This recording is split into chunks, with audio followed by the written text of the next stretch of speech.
At my grandson's birthday party, my daughter-in-law's mother pointed at me in front of dozens of guests and screamed, "You are nothing but a burden. You don't belong in this family." Then she accused me of stealing her expensive necklace.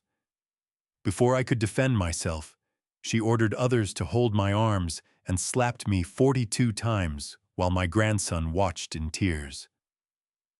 My own son stood there silently, allowing it to happen. I walked away that night without saying a word. Then I opened a file I had prepared long before and activated my plan. If Dad Family Revenge just found you today, I am glad it did. Let me know where you are tuning in from. Country City, wherever you are, your comment means more than you know. This story contains fictional elements crafted for entertainment and education. Names and settings are coincidental. The message, however, is something I believe you needed to hear. The alarm never goes off anymore. I stopped needing it somewhere around my 55th birthday, when my body decided that sleeping past 5 in the morning was a luxury it simply would not allow. So every day begins the same way: the creak of the old wooden floor beneath my boots, the hiss of the coffee maker in the dark, and the slow amber light of a Wisconsin dawn bleeding through the pine trees outside my kitchen window. I am Harold Bennett. I am 65 years old.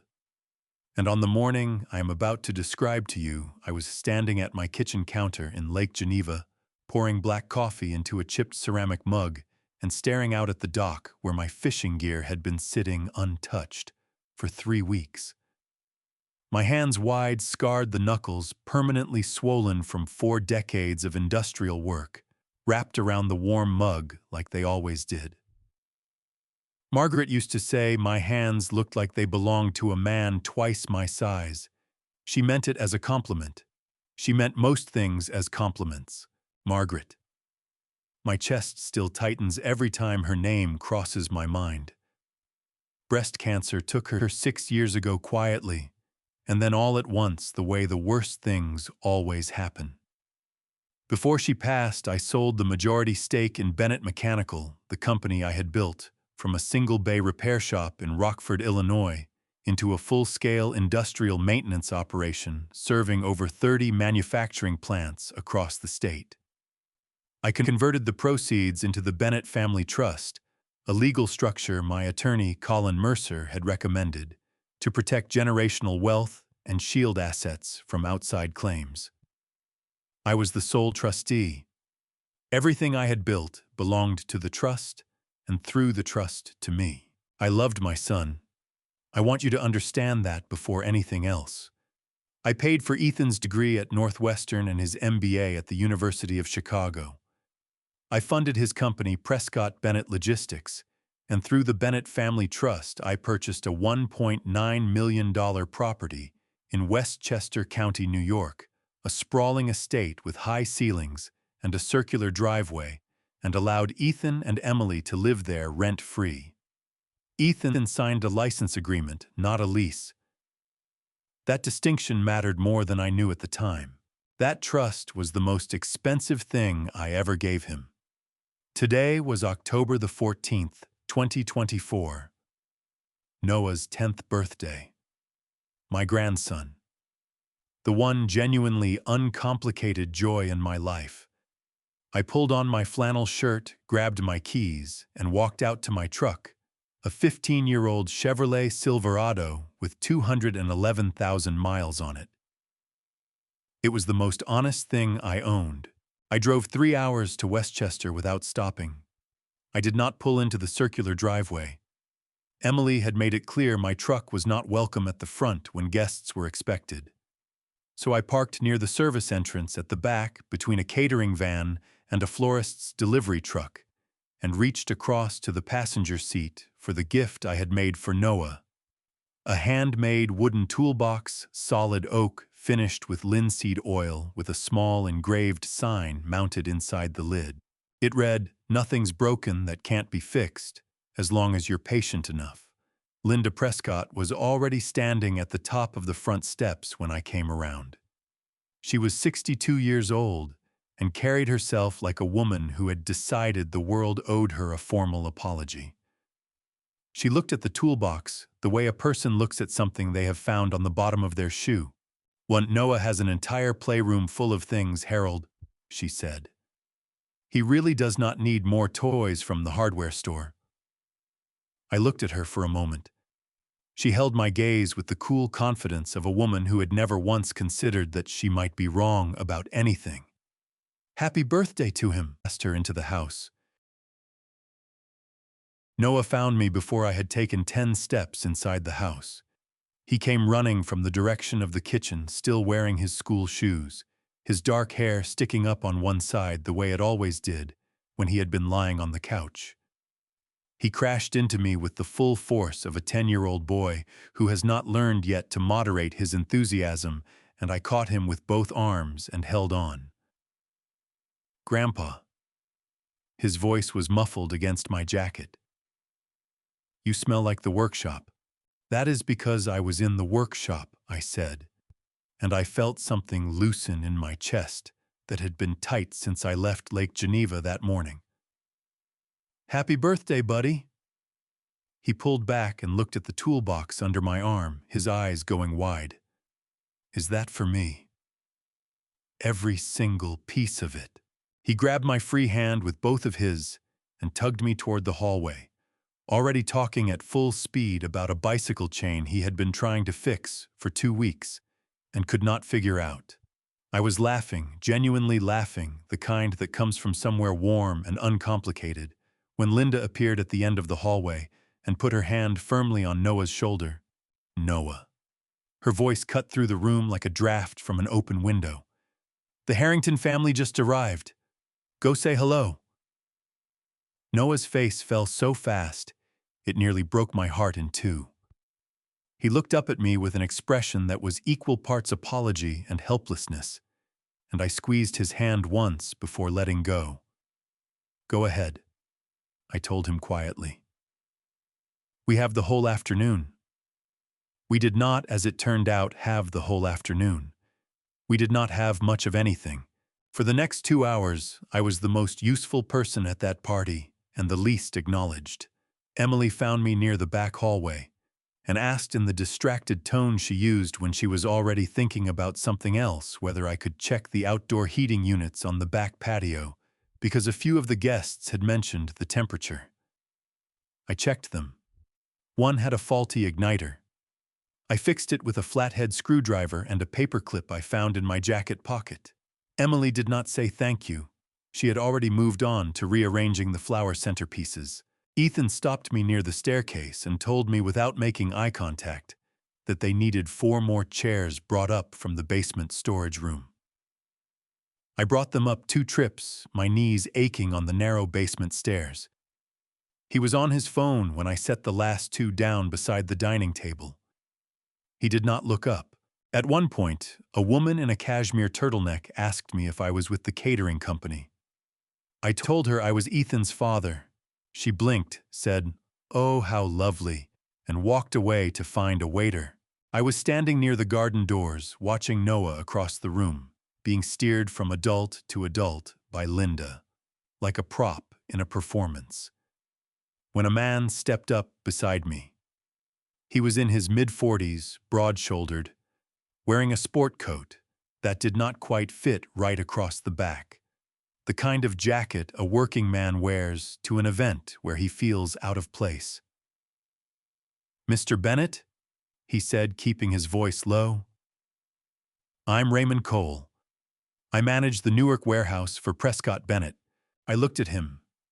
His jaw was tight, and his eyes were doing something careful, moving to the room, then back to me, then to the room again. The body language of a man who was afraid of being watched. "Raymond," I said. "I think I've heard Ethan mention your name." "Yes, sir." He cleared his throat. "I was hoping I know this isn't the right place, but I need to speak with you privately. Not here and not soon, but soon enough. There are things happening at the company that I think you should know about." My pulse ticked upward, steady and quiet. Raymond opened his mouth to answer. Raymond, Linda's voice came from directly behind us, sharp and flat, as a blade laid on a table. We both turned.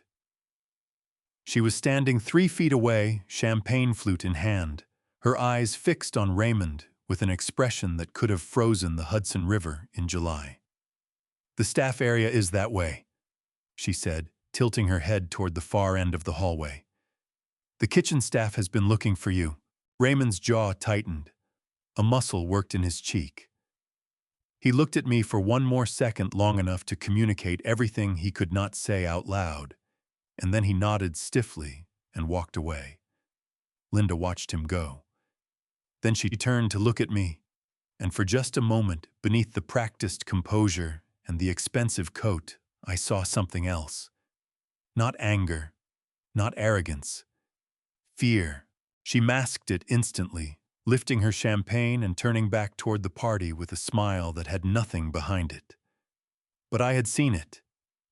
In 40 years of reading job sites and contract negotiations and men who were hiding something, I had learned to recognize the specific expression of a person who believes they are about to be caught.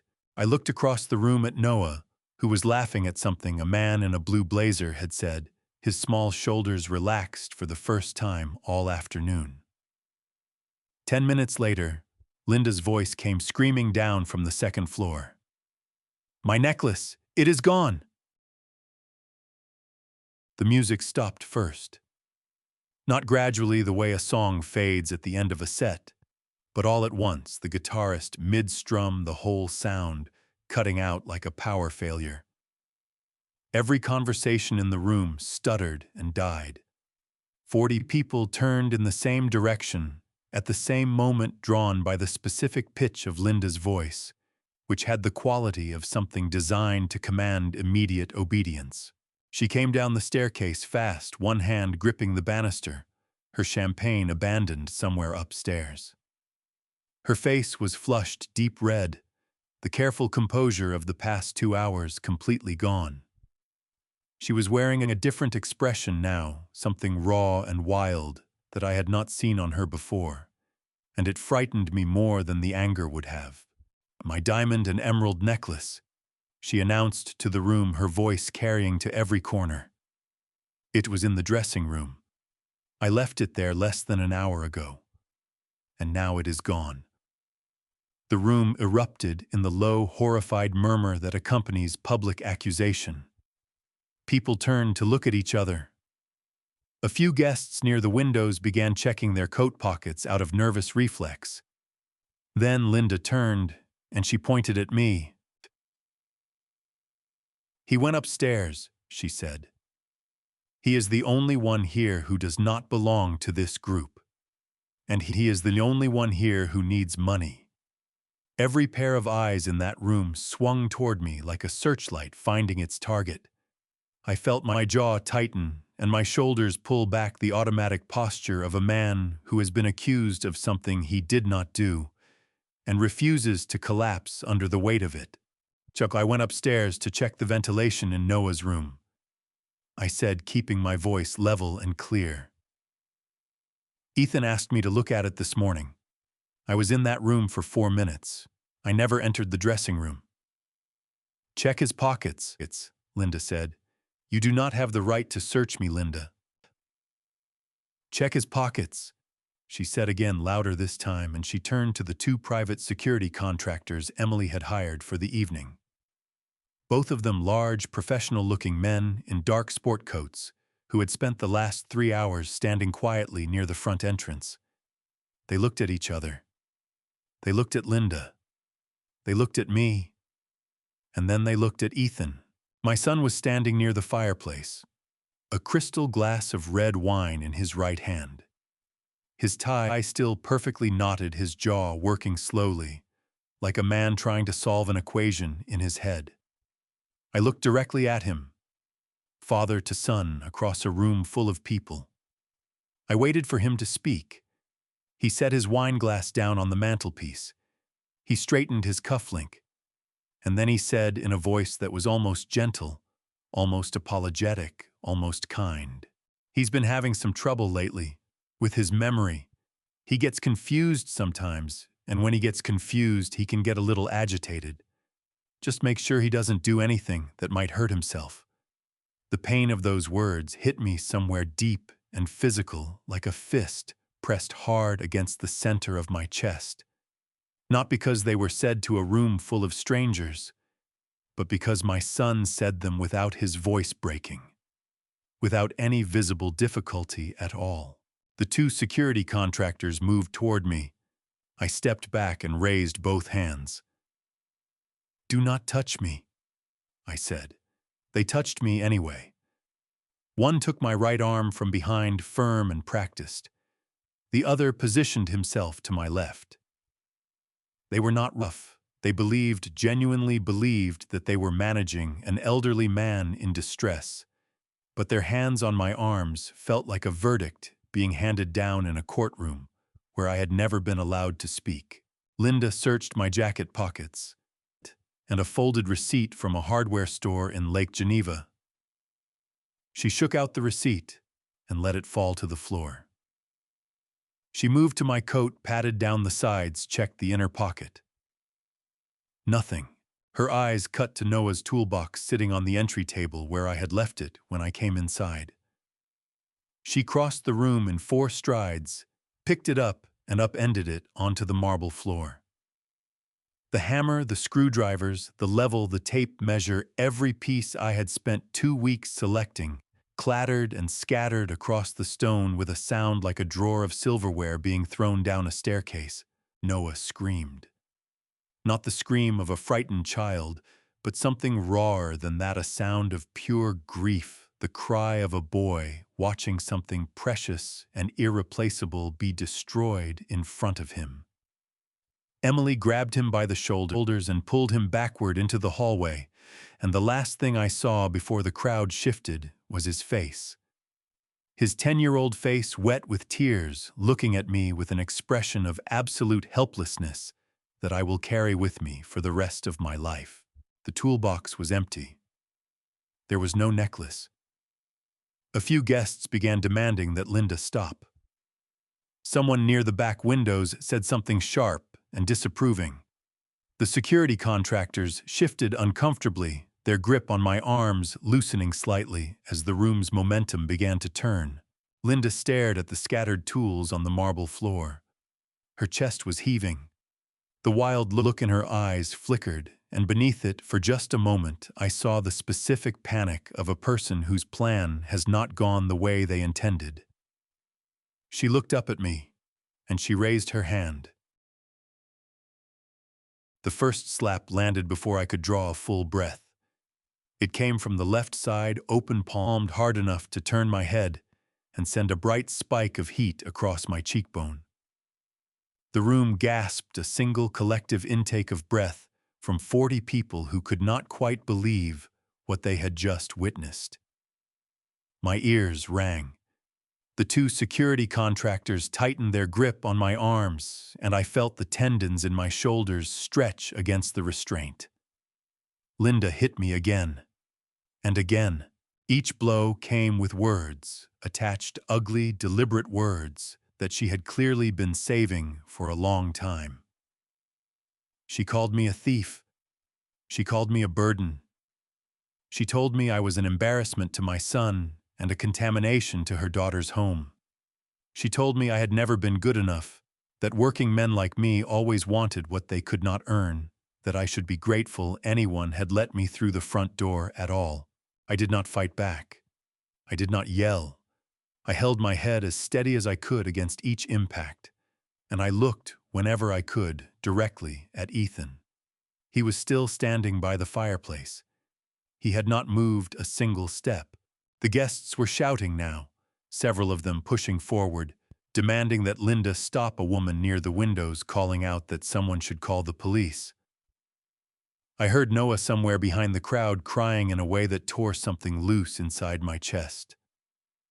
Not the sharp cry from before, but a sustained, helpless sobbing, the sound of a child who has run out of ways to make the terrible thing stop. I counted. I do not know exactly why, perhaps because counting was the only act of control available to me in that moment, the only way to transform something being done to me into something I was choosing to witness and record. I counted each impact, felt each one register in my jaw, my neck, my temples. By the time the crowd surged forward and pulled Linda back, I had reached 42. The room was chaos. Linda was breathing in ragged, furious gasps, her hair disheveled, one hand still reaching toward me even as two male guests physically restrained her by the arms. The security contractors released me. One of them stepped back and pressed his hand to his forehead, the gesture of a man who has just realized the magnitude of his mistake. Then a voice cut through the noise from the direction of the staircase. Excuse me, please." A young woman in a black server's uniform was pushing through the crowd. One hand raised, her face flushed with urgency. She was one of the catering staff. I had seen her refilling water glasses near the dining table earlier. She was holding something in her other hand. It was the necklace. "I found it in the guest bathroom on the second floor," she said, her voice steady despite the chaos pressing in on all sides. "It was on the counter beside the sink." She looked at Linda directly without flinching. "I saw you take it off when you changed your dress, ma'am. You set it down by the basin. I think you forgot it was there." The room went absolutely still. Linda's face cycled through 4 expressions in the span of 3 seconds: shock, calculation, fury, and then a desperate attempt to reassemble her composure. "He must have put it there," she said, pointing at me, her voice climbing again. "He must have moved it before we—" "No, ma'am," the young woman said, and there was a quiet, iron certainty in her voice that silenced Linda more completely than any argument could have. "I was in that bathroom 15 minutes before anyone went upstairs. The necklace was already there. I watched you take it off." The security contractor who had held my right arm stepped forward and said in a low, "Sir, I am very sorry. We should not have—" "No," I said. "You should not have." I bent down and picked up my glasses from the marble floor. One lens was cracked clean across the middle. I folded them carefully and put them in my shirt pocket. Then I looked at the scattered tools from Noah's toolbox, the small hammer, the screwdrivers, the level lying on its side. And I felt a grief so specific and so physical that it pressed against the backs of my eyes like water behind a dam. Noah broke free from Emily's grip and ran toward me, his face red and soaked, his breath coming in hiccuping sobs. Emily caught him by the back of his shirt before he could reach me. I looked at my son. Ethan had finally moved. He had taken exactly 2 steps away from the fireplace, and he was standing with his wine glass still in his hand, his face arranged into an expression of careful, practiced concern that had nothing real behind it. "Dad," he started. "This was just a D42, Ethan," I said. He stopped. His mouth stayed open, but nothing else came out. The word landed exactly where I intended it to, not as an accusation, but as a number. A record. A fact that would not dissolve when the guests went home and the catering company packed up and the house went quiet. I picked up the cracked wooden sign from the floor, the one with Margaret's words on it, the one Linda had sent, scattering across the marble with everyone watching. I tucked it under my arm. I walked to the front door, opened it myself, and stepped out into the cold October air without looking back. Before I tell you what Harold did next, what he did in that truck alone in the dark outside that house, I need to know you are still with me. Drop the number 42 in the comments right now. That is all. Just 42. So I know you are here. A quick note: this story contains fictional elements crafted for entertainment and reflection. If that is not something you want to continue with, this is a good place to step away and find something that suits you better. No hard feelings. I sat in the cab of my truck for 6 minutes before I trusted myself to dial the number. Not because I was crying, I was not, though the pressure behind my eyes was enormous and my hands were not entirely steady on the steering wheel. I sat because I needed to be certain that when I spoke, my voice would carry the right weight. Not anger, not grief, precision. The cracked wooden sign was on the passenger seat beside me. In the yellow glow of the street lamp, I could read the words through the fracture line running across the grain. Nothing's broken that can't be fixed, as long as you're patient enough. I picked up my phone and called Colin Mercer. He answered on the second ring the way he always did, alert, immediate, as though he had been expecting the call, regardless of the hour. "Harold," he said. "It's late for a Saturday." "Colin," I said. "Start file 42. 3 seconds of silence. Then I heard him set something down on a hard surface, a glass, a pen, something solid, and when he spoke again, every trace of casual warmth had been replaced by the focused clinical attention that had made him one of the most effective attorneys in Manhattan for over 30 years. "Tell me everything," he said. "From the beginning. Leave nothing out," I told him. I told him about the party, about Raymond Cole approaching me in the garden, and Linda appearing within seconds to shut the conversation down. I told him about the necklace, about the security contractors, about Ethan standing at the fireplace with his wine glass, while his father was held by the arms and struck 42 times. I told him about the sign, about Noah's face, about the catering employee, and the necklace found beside the bathroom sink. Colin did not interrupt. He listened the way good lawyers listen, not for emotion, but for structure. When I finished, he asked one question. "Raymond Cole, do you believe he was trying to warn you about something specific?" I believe Linda removed him from that conversation within 30 seconds of him making contact with me, I said.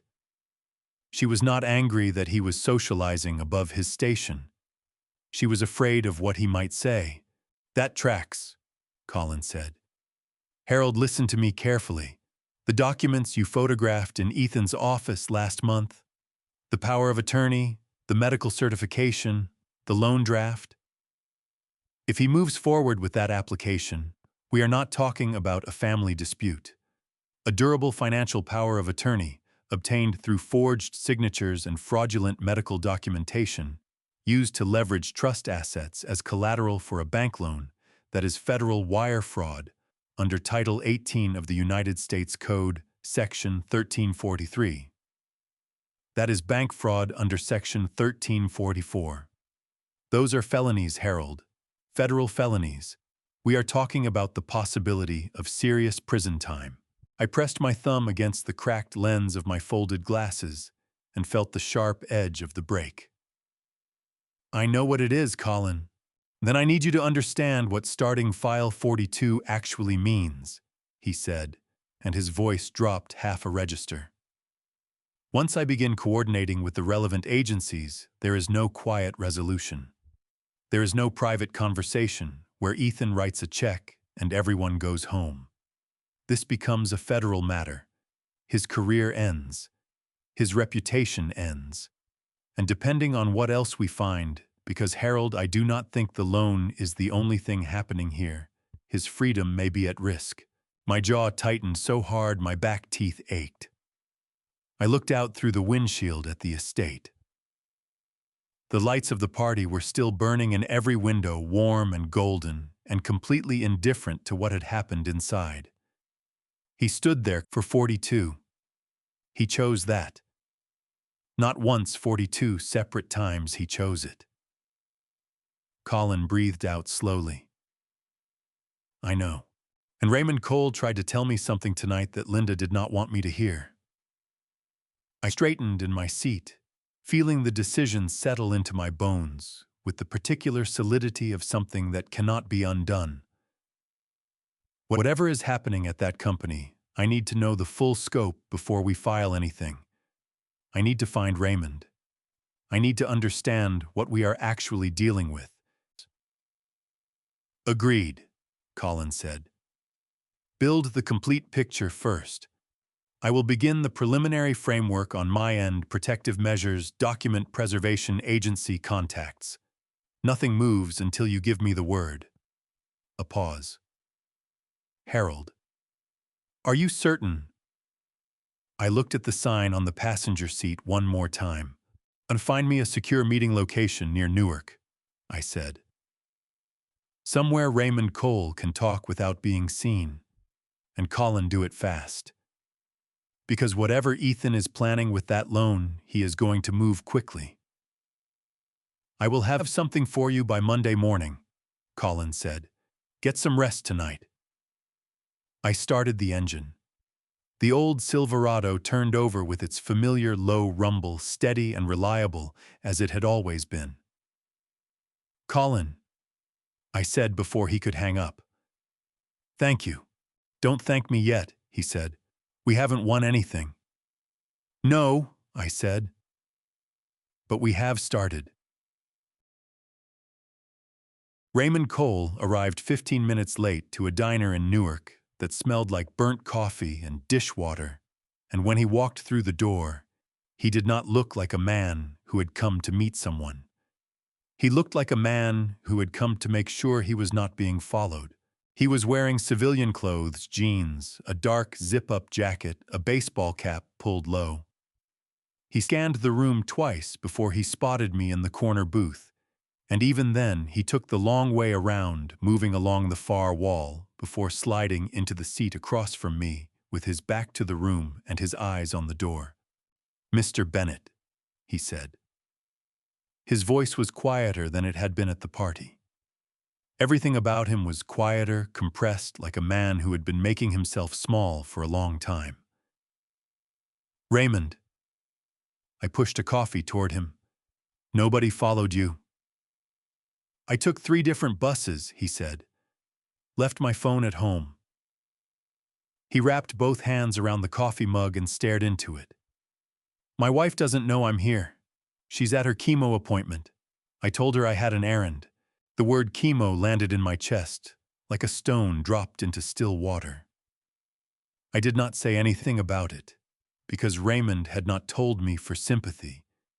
He had told me so I would understand the exact size of the risk he was taking. "Tell me what you came to tell me," I said. He looked up. His jaw worked for a moment. Then he started talking, and once he started, he did not stop. The warehouse workers at Prescott Bennett Logistics, Raymond told me, regularly worked 12 to 14-hour shifts. The official timesheets recorded 8. The difference, 4 to 6 hours per worker per shift, multiplied across a crew of 30-plus employees week after week, was systematically deleted from the payroll records before each pay cycle. Under the Fair Labor Standards Act, those deleted hours represented thousands of dollars in unpaid overtime wages that every one of those workers was legally owed. The accounts that made the changes, Raymond said, were accessed under Emily's login credentials. Workers who complained were transferred to the heaviest physical assignments in the warehouse, the kind that broke bodies over time. 2 men had quit rather than file formal grievances. 3 others, Raymond believed, had been threatened in ways that could not be easily proven. "The immigrant workers are the most vulnerable," Raymond said, his voice dropping lower. "Some of them are here on work visas.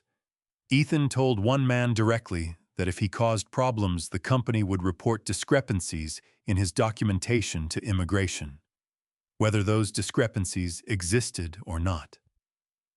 Raymond's hands tightened around the mug until his knuckles went pale. "That man has 3 kids in school here. He has not said a word since." I felt something cold and very controlled move through me. "Was there an accident?" I asked. Someone who got hurt and could not speak up about it. Raymond set the mug down. His hands were not steady. A man named Luis Garza, he said. 8 months ago. Raymond closed his eyes briefly. Forklift accident in the East Loading Bay. Luis took a steel beam across his left leg, compound fracture 2 places. Linda was on site. He paused. She did not call an ambulance. She had 2 supervisors help Luis into a company vehicle and drive him to a private clinic 15 miles away. The official incident report says the injury occurred at his residence off company property. Luis signed a statement to that effect. He signed it willingly. Raymond looked at me with an expression that was too tired to be anger. Emily told him that if he did not sign operating the forklift without proper certification, which was true, Luis had missed a recertification deadline by 11 days. He would have lost his job and potentially faced fines. Raymond shook his head slowly. He has a daughter starting college next year, Mr. Bennett. He signed, under OSHA regulations. I knew any workplace injury requiring hospitalization must be reported to the agency within 24 hours. What Linda had done was not just morally indefensible. It was a federal violation that carried significant civil and criminal penalties. Raymond reached into his jacket pocket and placed a small USB drive on the table between us. It was no bigger than my thumbnail. 6 months of original timesheet data, he said. Before the edits. I copied it from the backup server 3 weeks ago. I have been carrying it around ever since, trying to decide what to do with it. His voice cracked slightly on the last sentence, the first fracture in the careful composure he had been maintaining since he walked in. I kept thinking about Luis, about his daughter, about the men who just needed to get paid what they were owed. I picked up the USB drive and held it in my palm. Raymond, I said, when the time comes, and it is coming, I am going to need you to give a formal statement. Not today. Not until you have legal protection in place. But eventually. He nodded slowly. I know. He looked down at the table. My wife's treatment ends in February. After that, he stopped, swallowed hard. After that, I will do whatever needs to be done. I closed my fingers around the drive. Take care of her, I said. I will handle the rest. Colin called me 3 days after the Newark meeting, and his voice had the particular flatness it gets when he has found something that genuinely disturbs him. The USB data is worse than I expected, he said. There are weeks in here where individual workers logged 68 hours and were paid for 40. The edits are systematic. They happen on the same day, every pay cycle, always within the same 2-hour window, always from the same administrative account. He paused. The login name is Emily. I was sitting at the kitchen table in my cabin, and I pressed my hand flat against the wood grain and held it there. Can you find the payroll accountant? I asked. The one Raymond mentioned. The one who tried to push back. Already working on it, Colin said. Her name is Maria Santos. She left the company 8 months ago. I have a current address in Queens. Another pause. Harold, she is going to be difficult. From what I can piece together, she did not leave voluntarily. It took Colin 4 more days and a carefully worded letter delivered through a neutral attorney to convince Maria Santos to meet with us at all. She refused to come to Colin's office. She refused any location connected to either of our names. We finally agreed on the conference room of a small immigration law firm in Midtown, whose senior partner owed Colin a professional favor. Maria Santos was 34 years old and carried herself like someone who had been frightened for a long time and had learned to wear the fear so constantly that it had become indistinguishable from her ordinary posture. She arrived exactly on time, checked the hallway in both directions, before stepping inside, and sat down at the far end of the table with her back to the wall and her coat still buttoned. "They told everyone you had dementia," she said, looking at me directly. "Not as an accusation, as information. Ethan announced it at a staff meeting. He said you had signed over full financial control because you were no longer capable of managing your own affairs." Something hot and sharp moved through my chest. I kept my voice level. "And what did you think when you heard that?" "I thought it was convenient," she said. Colin leaned forward. "Maria, I want to be clear about something before we go any further. You mentioned signing a non-disclosure agreement when you left the company. Under federal law, an NDA cannot be used to prevent an employee from reporting illegal activity to government agencies or law enforcement. It cannot legally silence a witness to fraud, wage theft, or workplace safety violations. If you speak with us today, you are not violating that agreement." Maria looked at him for a long moment. Then she looked at me. Then she reached into her bag and took out a bottle of water, unscrewed the cap, and took a slow drink, the gesture of a woman buying herself 3 more seconds to make a decision she had already made. "Chati, Ethan came to me in the 2nd month," she said. "He sat down in my office, closed the door, and told me that the company needed to maintain 2 separate sets of payroll records. One for the official books, what the auditors would see. One that reflected actual hours worked." Her voice was steady, but her hands wrapped around the water bottle were not. "I told him I wouldn't do it, that it was illegal, that it exposed both of us to serious liability." "What did he say?" I asked. "He said that if the records were ever examined, the documentation trail would show that the system was set up under my credentials." She looked down at the table. "He said the decision about who was responsible would be mine to live with. She had kept copies. Of course she had. Maria Santos had spent 20 years in financial compliance, and she understood it to carry. She had saved emails, duplicated data onto an external drive, documented every instruction she had received. And then 7 months later, she had arrived at her daughter's school for pickup and noticed a black SUV parked directly across from the main entrance that she had never seen before. It was there the next day, and the day after that. "The 3rd night," Maria said, and for the first time her voice dropped below its careful steadiness. "I got an email. No sender name. Just a photo." She stopped. Her jaw tightened. It was my daughter, walking out of the school gate. Someone had been standing close enough to see her face clearly. She pressed her lips together hard. The message said, "Don't let an old job ruin your new family." The water bottle in her hands crinkled slightly under the pressure of her grip. "I resigned the next morning," she said. "I did not go to the police because I could not prove who sent it. I could not prove who was in that SUV. And I had a 9-year-old daughter and no appetite for finding out what happened to people who pushed back." She reached into her bag and placed an external hard drive on the table. It was small and gray and looked completely unremarkable. Everything is on there," she said. "Emails, payroll records, instruction logs. Everything I saved before I left." She looked at me, and for the first time since she had walked through the door, something shifted in her expression. Not relief exactly, but the particular exhaustion of a person who has been carrying something alone for a very long time and has finally found somewhere to set it down. "Please make sure it counts for something." I reached across the table and placed my hand over the drive.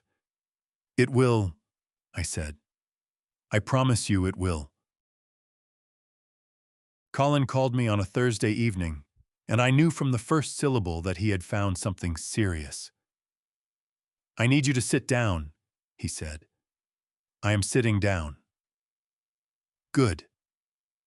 I heard him pull a chair out on his end, the specific scrape of the leather chair behind his desk that I had heard 100 times over 20 years of difficult conversations. I'm going to walk you through what we found, and I need you to let me finish before you say anything. I pressed the phone harder against my ear and looked out at the dark surface of the lake through my kitchen window. Colin had hired a licensed private investigator to trace the black SUV that had appeared outside Maria Santos's daughter's school. The process had taken 11 days and required cross-referencing footage from 4 separate traffic cameras across Queens and northern Manhattan. The vehicle's plates came back registered to a company called Sentinel Watch LLC Incorporated in New Jersey, operating out of a commercial address in Hackensack. Sentinel Watch is a private security firm, Colin said. Surveillance Asset Protection and Corporate Investigations. They have 12 employees and 1 major client in their billing records for the relevant time period. He paused. Prescott Bennett Logistics. My hand tightened around the phone. The contract was signed the same week Maria Santos resigned. Colin continued. The stated purpose in the service agreement is, and I am quoting directly here, discrete employee monitoring for asset protection purposes. He let that phrase sit for a moment. Our investigator located a former Sentinel Watch employee who confirmed that one of their operatives was assigned to conduct what he called quiet observation of a former payroll employee. The justification given was that she might have taken proprietary business data when she left. Maria did take data, I said. She took evidence of their crimes, which is precisely why what they did constitutes obstruction of justice under Title 18 of the United States Code Section 1512, Colin said. Surveilling and intimidating a potential witness to federal crimes is not a civil matter, Harold. It is a federal criminal offense.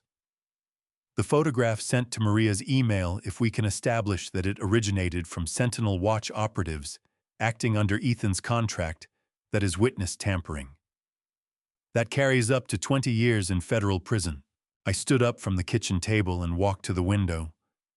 The lake was black and perfectly still. You said you needed me to let you finish, I said. There is more.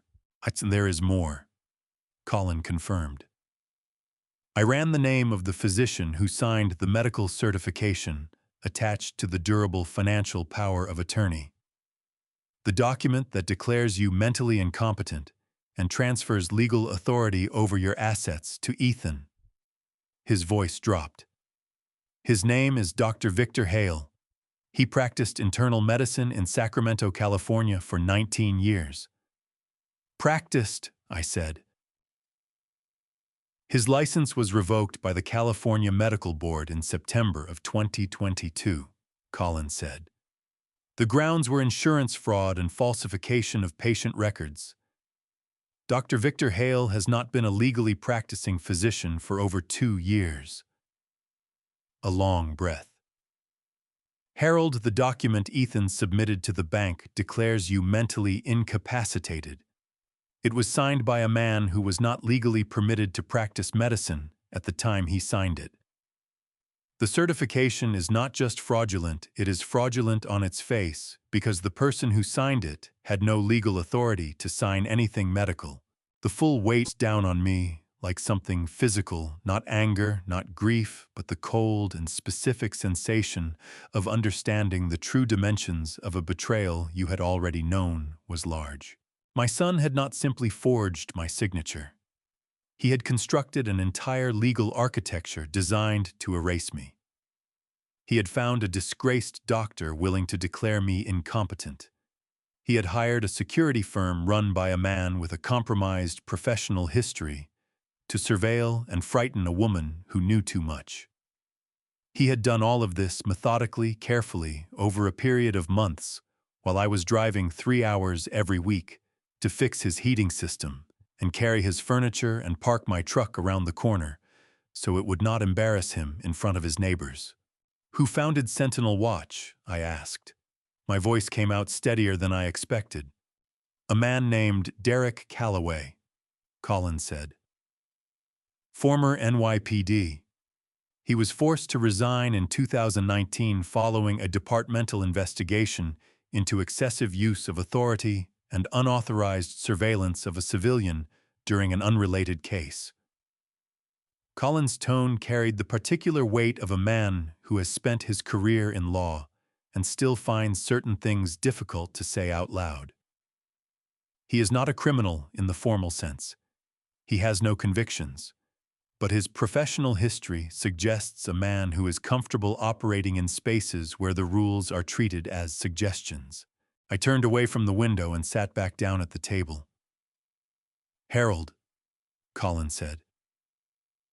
I need to say this clearly. What we are looking at is no longer a family matter that got out of hand.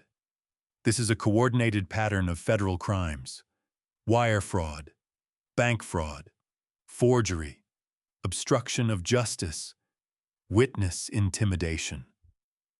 He stopped. Your son built a machine, Harold, and the machine was pointed directly at you. My jaw ached from how hard I was holding it.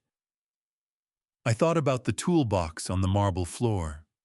I thought about Noah's face. I thought about Maria Santos sitting across from me with her coat still buttoned and her hands wrapped around a water bottle that she could not quite keep still. What do we do next? I asked. We find Calvin Brooks, Collins said. The driver Ethan fired for fuel theft. He has been trying to reach my office for 3 weeks. He has dash cam footage, Harold. And from what his messages indicate, what is on that footage is going to show us where the money actually went. Calvin Brooks drove a 12-year-old Ford F-150 with a cracked windshield and a religious medallion hanging from the rearview mirror. And when I climbed into the passenger seat in a parking structure in Queens on a cold Tuesday morning, the first thing he said to me was not hello. "Oh, they called me a thief," he said. 7 years. 7 years I drove for that company, and never once shorted a fuel log, never once ran a personal errand on company time, never once did anything that wasn't exactly what I was paid to do. His voice was tight and rough, the voice of a man who had been holding that sentence inside him for a long time and had finally found somewhere to put it. They called me a thief and handed me a termination letter and walked me out of the building like I was nobody. He was 51 years old, broad through the shoulders, with the careful, deliberate movements of someone who has spent decades operating heavy machinery and understands that carelessness has consequences. He had a daughter in her 2nd year at Rutgers on a partial scholarship, he told me, and the wrongful termination had cost him 8 months of income that he was still trying to recover from. "Tell me about the night runs," I said. Calvin looked out through the cracked windshield at the concrete pillars of the parking structure. Then he reached into the back seat and pulled out a laptop, scratched a strip of electrical tape, holding the charging port in place. "I kept everything," he said. "Every file, every timestamp. Because I knew the day was going to come when I would need it." The dashcam footage was clear and well preserved. Calvin walked me through it, methodically pulling up file after file, nighttime recordings. The camera's infrared picking up highway signs and loading dock lights with sharp precision. The routes were not in the official dispatch system.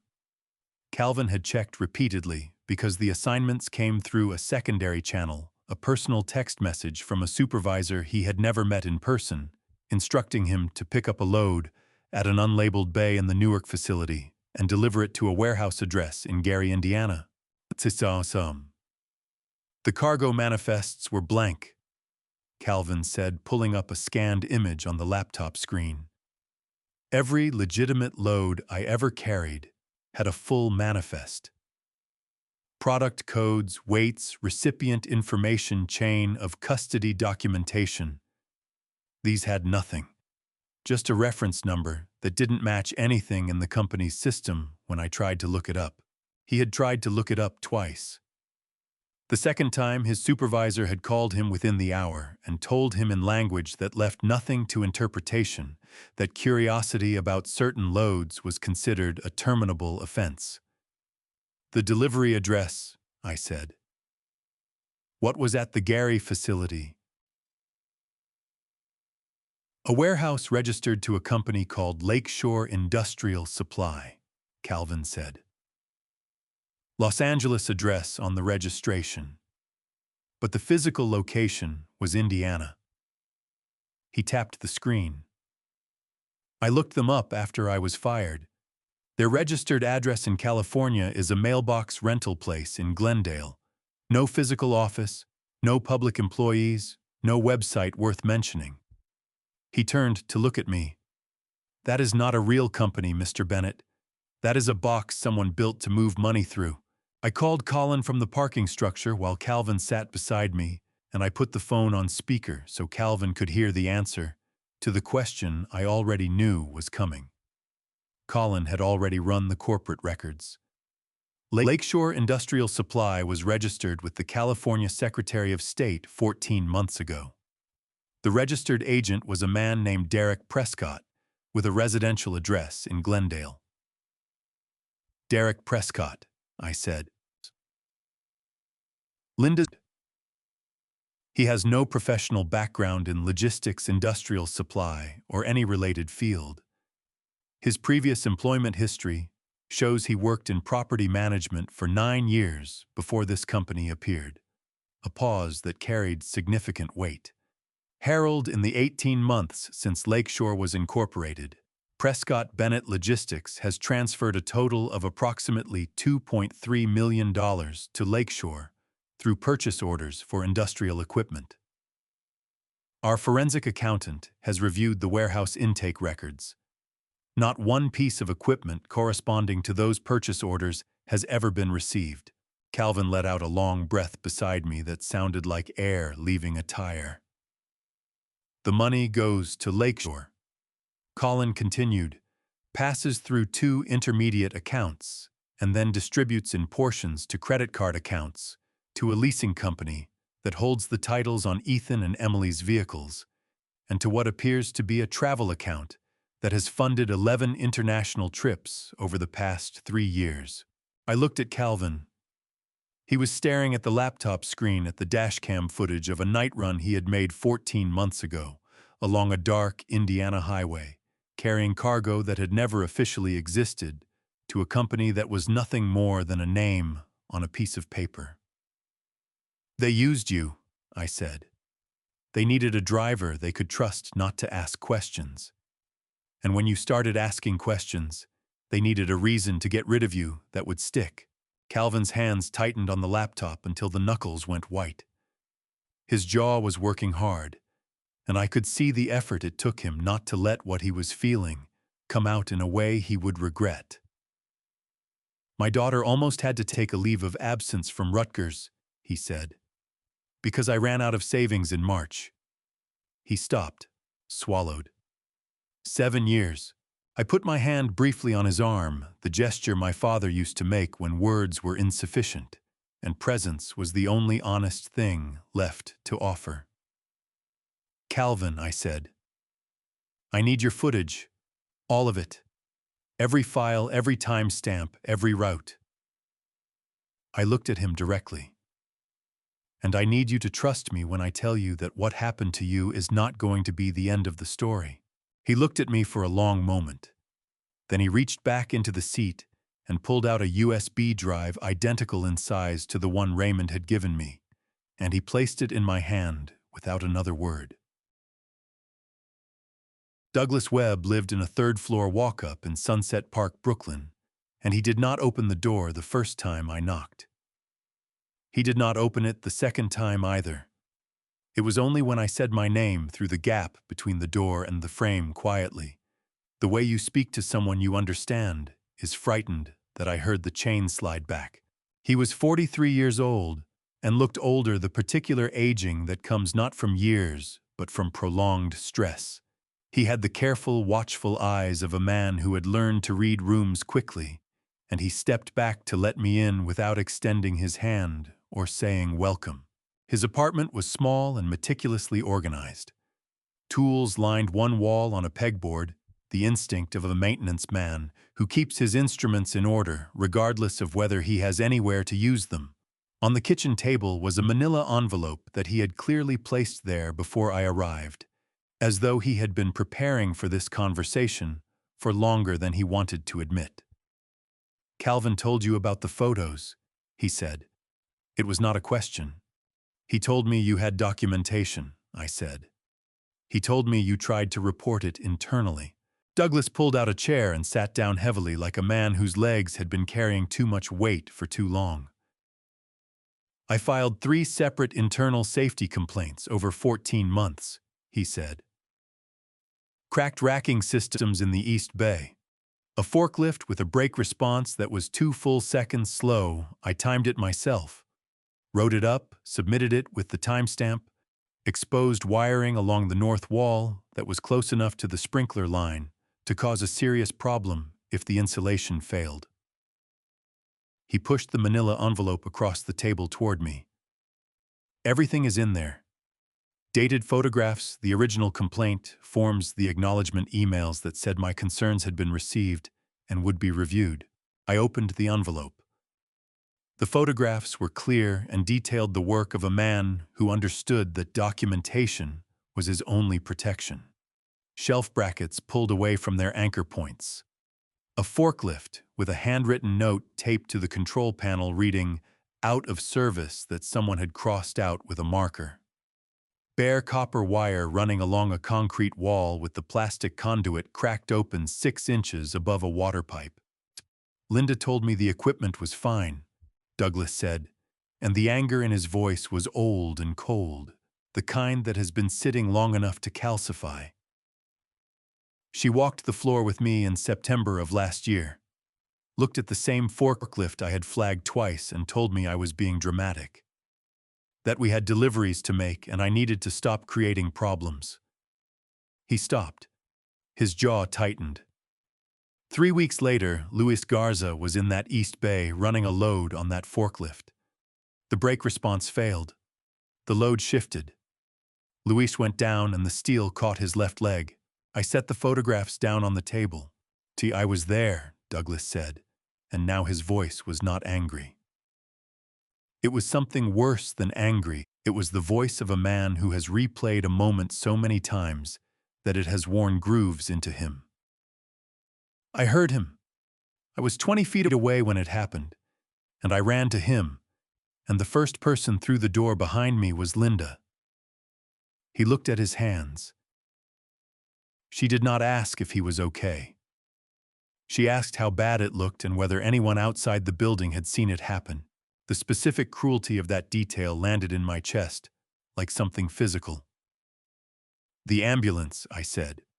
"There was no ambulance," Douglas said. "Linda made 2 calls on her cell phone. 15 minutes later, 2 men I had never seen before came in with a company van and helped Luis out to the parking lot. He could not walk. He was holding his leg with both hands and making a sound I have not been able to stop hearing. He pressed his fingers hard. I tried to follow them out. Linda stepped in front of me and told me to go back to my station. She said Luis had asked to be taken to his own doctor and that it was none of my business. I thought about Luis Garza. I thought about a man with a broken leg being loaded into a van so that a company's accident report would stay clean, so that an OSHA notification would never have to be filed, so that Linda Prescott could walk back into her office and make another phone call, and never have to account for the fact that she had chosen a delivery schedule over a human being's safety. 2 days after I submitted my formal written complaint about the incident, Douglas said I was called into HR and handed a termination letter. Reason given: sustained underperformance. He looked up at me, and the exhaustion in his face was absolute. I had been with that company for 4 years. I had never received a negative performance review. I picked up the envelope and held it in both hands. "To Douglas," I said. I have a team of attorneys preparing to submit a coordinated filing to 7 federal and state agencies simultaneously. Labor, OSHA, the IRS, the FBI's Financial Crimes Unit, the company's primary lender, their insurance carrier, and the state labor board. I looked at him directly. Your documentation of the forklift incident, the safety complaints, and the timeline of your termination is going to be part of that filing. Your name will be listed as a protected whistleblower, which means the company cannot legally retaliate against you for anything you have already reported. I paused. After this is over, I want you to have your job back, or compensation equivalent to what you lost. Your choice. Douglas stared at me for a moment. Then something cracked open in his expression, not relief, not gratitude, but something rawer than either of those things. His eyes went red at the rims, and he pressed his hand over his mouth and held it there. I just want people to know what happened to Luis, he said, his voice muffled behind his hand. That is all I wanted from the beginning. I just wanted someone to know what they did to him. I drove back to Manhattan and called Colin from the West Side Highway, the city moving past me in the dark. Well, we have everything, I said. Raymond, Maria, Calvin, Douglas. The timesheets, the hard drive, the dashcam footage, the safety complaints, the medical certification from a doctor who lost his license 2 years ago. I merged onto the highway and held the phone steady. Build the team. Labor attorney, criminal defense specialist, tax counsel. File simultaneously. I want no agency to be able to tip off another before they have all received the package. Understood, Colin said. Harold, before I do this, I need to hear you say it one more time. The workers first, I said. Whatever happens to the company, whatever happens to Ethan, the people on those timesheets get made whole before anything else. Then we are ready, Colin said. I will have the coordination structure in place by end of week. I looked out at the lights of the city spreading in every direction, indifferent and enormous, and I felt the machinery of 40 years of patience finally beginning to move. For 2 weeks after I left Douglas Webb's apartment, I did not call Ethan. I did not send a letter to Lynn. I did not instruct Colin to file anything or contact anyone. I went back to Lake Geneva. I woke up before dawn, I drank my coffee on the dock in the cold, and I did absolutely nothing that looked like what I was actually doing. This is harder than it sounds. Every morning I sat with the silence and the lake and the specific weight of knowing what I knew and choosing not to use it yet. The temptation to move, to pick up the phone, to accelerate the timeline, to make something happen, pressed against the inside of my chest, the way water presses against a dam. I had spent 40 years in construction, and I understood in my bones that the most dangerous moment in any structural project is when you rush the foundation. You do not pour concrete until the ground is ready. You do not frame walls until the concrete has cured. Patience is not passive. Patience is the most active thing a disciplined person can do. My silence was deliberate. And it was working. Colin called me on a Wednesday evening, 3 days into the waiting period, to report what was happening on the other side of the wall I had built. Emily told 3 separate people at a charity luncheon that you had an episode at Noah's party, he said. She described it as a confused outburst, said you had been under the impression someone had stolen something from you and became agitated when security tried to calm you down. He paused. She sounded genuinely convincing, according to our contact. She has been practicing that story for months, I said. Ethan has accelerated the loan timeline, Colin continued. He has moved the signing meeting to Friday of next week. He needs the funds before the end of the month, or his primary client account goes into default on a contract payment he has been deferring. A pause. He is running out of road, Harold. The loan is not just an expansion play anymore. It is a lifeline. I looked out at the lake. The water was dark and absolutely flat in the evening light, the surface so still it looked like something solid. I thought about Noah. This was the part that cost me the most. Not the $2.3 million moving through a shell company in Glendale. Not the legal architecture Ethan had constructed to erase me. Not even the 42 strikes I had counted in a Westchester living room while my son stood 12 feet away and did not move. It was the fact that I had not spoken to my grandson in 3 weeks, that I had driven past the exit for his school twice on the way back from Manhattan and kept going both times, that I was deliberately staying out of his life during the weeks when he most needed someone steady in it. I was doing it because I understood that what was coming would be loud and public and frightening, and I did not want Noah to be standing next to me when the ground gave way beneath Ethan and Emily's feet. I did not want him to feel that he had to choose.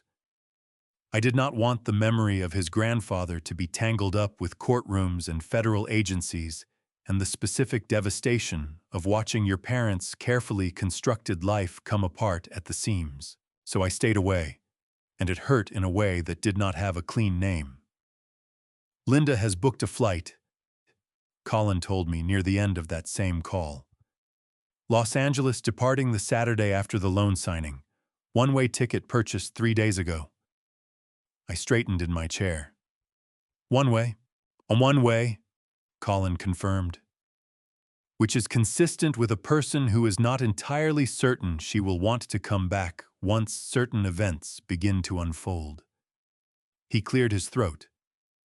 I have been in contact with the U.S. Attorney's Office regarding a material witness. Given the evidence of potential flight risk, the one-way ticket, her financial connections in California through Derek Prescott, and the Lakeshore accounts, they are prepared to move on it. The warrant will be in place before Friday. Good, I said. I have also finalized the legal team, Colin said. Sandra Merritt is handling the labor and wage theft components. She is the best employment attorney in New Jersey, and she has been wanting a case like this for years. David Okafor is covering the criminal exposure, federal wire fraud, bank fraud obstruction. He handled the Meridian financial prosecution in 2019 Herald. He knows exactly how these cases move through the federal system. And for the tax side, I brought in Patricia Walsh from the firm's white-collar group. Between the three of them and my oversight, every agency is going to receive a package so comprehensive and so coordinated that there will be no opportunity to make quiet phone calls and make any of it go away. I listened to the list of names and felt something settle in my chest. Not satisfaction, not yet, but the specific steadiness of a man who has prepared for something as thoroughly as it can be prepared for, and is now simply waiting for the moment to arrive. One more thing, Colin said, and his voice shifted slightly careful in a way that told me he had been deciding whether to say this for a while. Harold, Ethan is going to lose a great deal on Friday. His career, his home, the image he has spent years constructing. Emily is going to lose the same things. Noah is going to watch both of his parents go through something that will mark him for the rest of his life. He stopped. I am not asking you to change your decision. I just want to make sure you have thought about the boy. I think about him every day, I said. That is why I am doing this the right way instead of the fast way. Colin let out a slow breath. All right, he said. Friday morning. Are you ready? I looked at the lake one more time. Somewhere out there in the dark, under that flat and perfectly still surface, things were moving. You just could not see them yet. I have been ready for 42 days, I said. Make the calls, Colin. 6 weeks of silence. 12 witnesses. 7 federal agencies. 1 Friday morning. Before I take you inside that conference room on the 22nd floor of a Park Avenue bank, drop 42 in the comments. I want to know you are still with me when this thing lands. A note before we continue: some elements here are fictional, shaped for reflection and education. If this is not what you are looking for, step away now, find what feeds you, and come back whenever you are ready. The morning my son walked into a Manhattan bank to sign the papers that were supposed to save his life, I was sitting on the dock at Lake Geneva with a cup of black coffee and a fishing line I had not bothered to bait. It was just past 6 in the morning. The lake was the color of pewter in the early light, flat and cold, and perfectly indifferent to everything happening 800 miles away. A thin layer of frost covered the planks of the dock, and my breath came out in slow, visible clouds that dissolved before they reached the water. I was wearing my old canvas work jacket, the one with the torn left pocket, and I had not shaved in 4 days, and I felt more like myself than I had in years. I had been awake since 4:30. Not from anxiety, I want to be clear about that, but from the particular alertness that comes when something you have been building for a long time is finally about to be tested. Every contractor knows that feeling. You spend months on a foundation, and then the moment comes when you remove the formwork and find out whether the concrete held. My phone was on the dock beside me. At 6:47, it buzzed once. Colin. A single line of text, all 7 packages, confirmed, delivered. Agencies are moving. You did the right thing. I read it twice. Then I set the phone face down on the dock and looked out at the water. I thought about Margaret. I thought about the letter she had written me in the last weeks of her illness, the one I had folded and refolded so many times that the creases had worn soft, the one I had never been able to read past the 3rd paragraph, because the 4th was where she talked about Ethan, about the boy she believed he still was underneath everything he was becoming, about how she trusted me to know the difference between saving someone and enabling them. I read the whole letter that morning, sitting on the dock in the frost. For the first time since the day she wrote it. 800 miles away, in a glass and steel tower on Park Avenue, Ethan Bennett was riding an elevator to the 22nd floor. I knew the shape of his morning because I knew my son. He would have been up before 6, moving through the Westchester house with the focused energy of a man who believes he is about to cross a finish line. He would have worn the charcoal suit, the one he had bought in September, the one that still had the dry cleaning tag tucked into the inside pocket, because he had been saving it. He would have checked his reflection 3 times.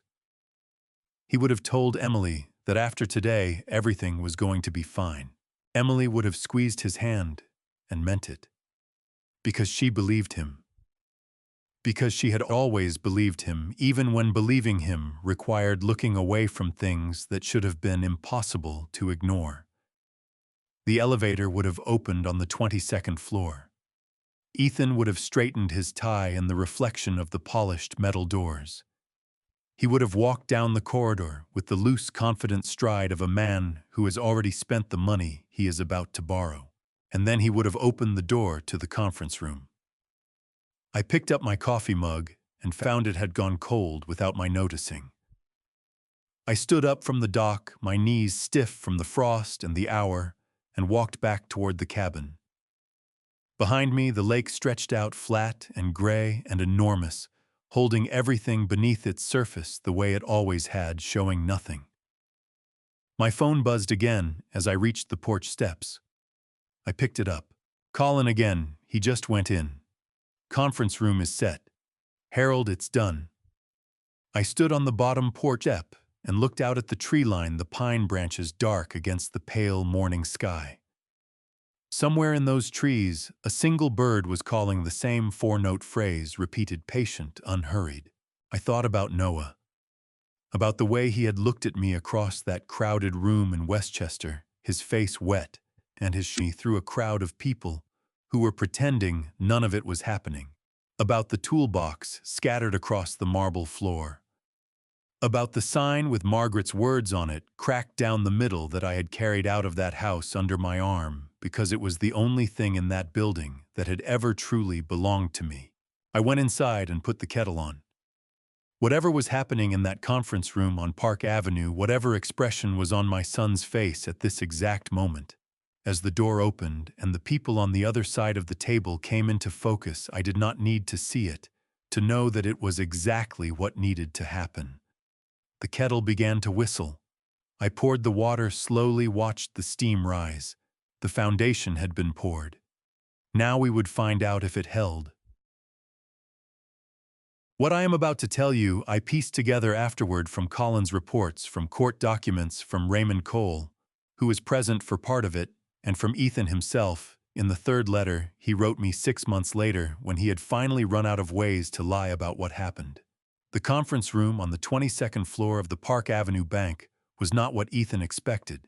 He had been in that room before twice for preliminary meetings with the loan officer he had been working with for 3 months. A man named Patterson, who wore bow ties and always had a yellow legal pad in front of him. Patterson was not there.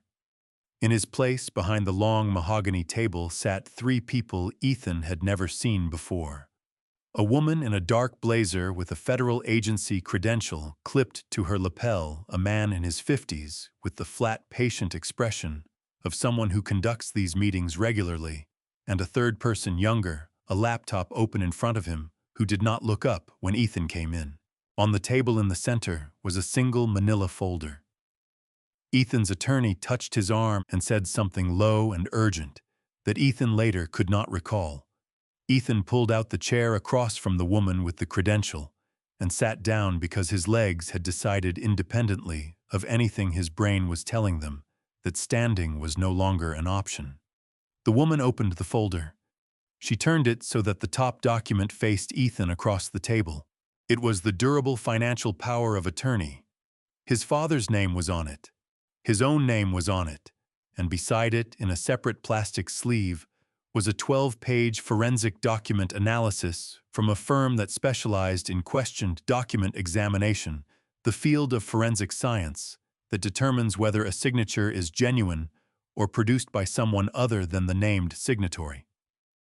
The conclusion summarized in the executive paragraph at the top of page 1 was unambiguous. "Mr. Bennett," the woman said, "your loan application has been frozen pending a federal fraud investigation. I need to inform you that you are not required to say anything at this time, and that anything you do say may be used in subsequent proceedings. Do you understand?" Ethan's attorney said, "My client has nothing to say at this time," and put his hand on Ethan's forearm. Ethan did not move. At the same moment, 800 miles away, in Lake Geneva, I was rinsing my coffee mug at the kitchen sink and listening to the birds in the pine trees. A caravan of vehicles was pulling into the parking lot of the Prescott Bennett Logistics Warehouse in Newark. 2 vans from the Department of Labor, 1 from OSHA. A third unmarked vehicle carrying a forensic data specialist and 2 federal agents with a court order authorizing the preservation and seizure of all electronic records on the premises. Raymond Cole was in the warehouse that morning. He told me later that he had known something was coming. I had warned him in careful and general terms to make sure he was on site and separated from management when it happened. And so when the vehicles pulled in and the investigators began moving through the front doors with their credentials and their clipboards, Raymond was already in the break room, a cup of coffee in his hands, watching through the window with the particular expression of a man who has been waiting a very long time for a door to open. The warehouse manager, a man Linda had hired 18 months earlier and who reported directly to her, tried to call Emily within the first 4 minutes. His calls went to voicemail. He tried Linda next.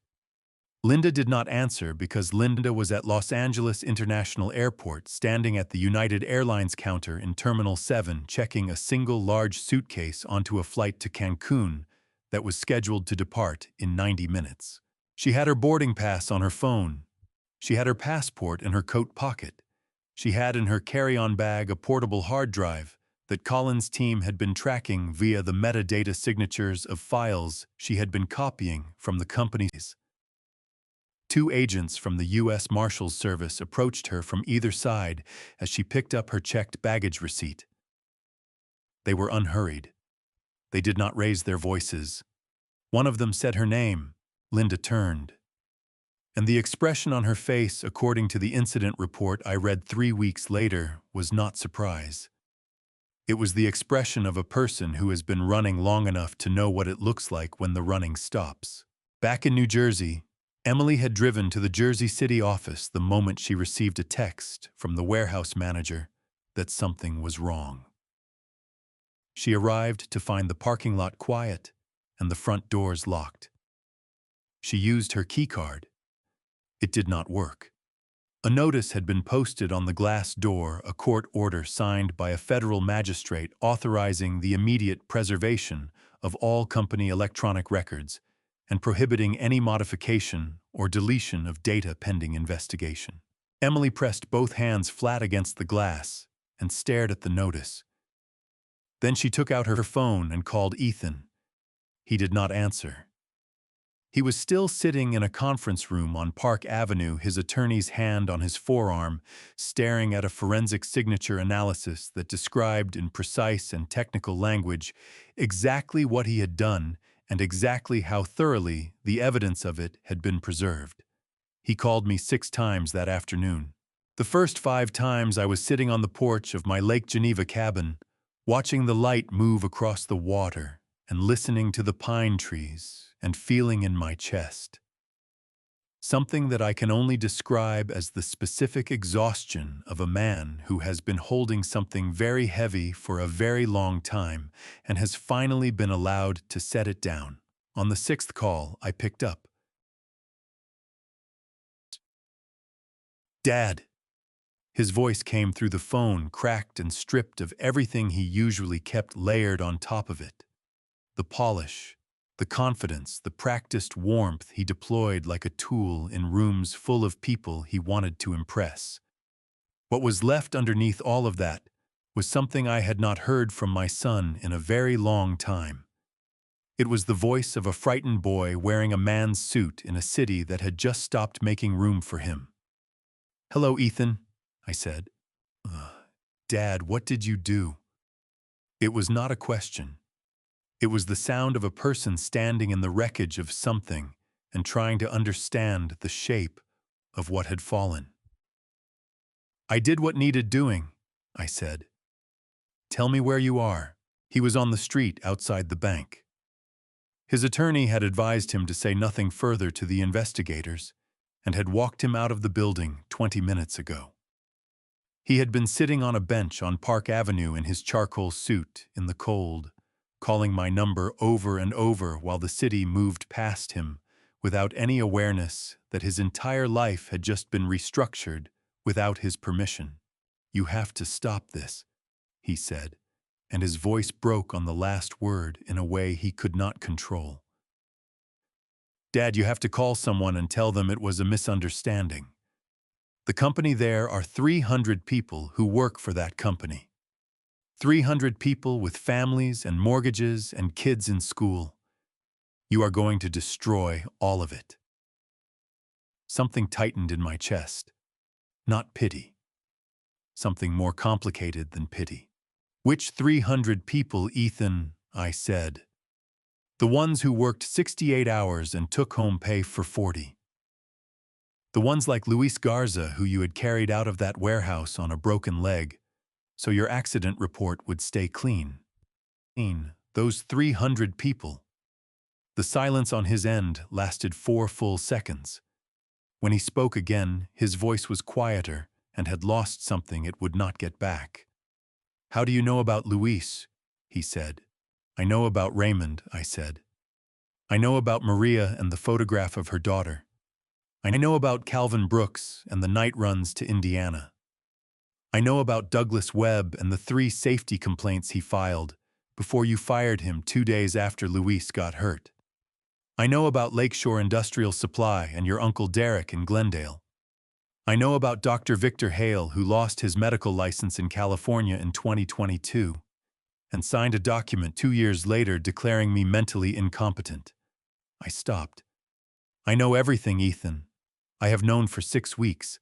He made a sound that I can only describe as the sound of something structural, giving way, not a sob, not exactly, but the audible collapse of a man who has been holding a very heavy thing up and has finally run out of the strength to keep holding it.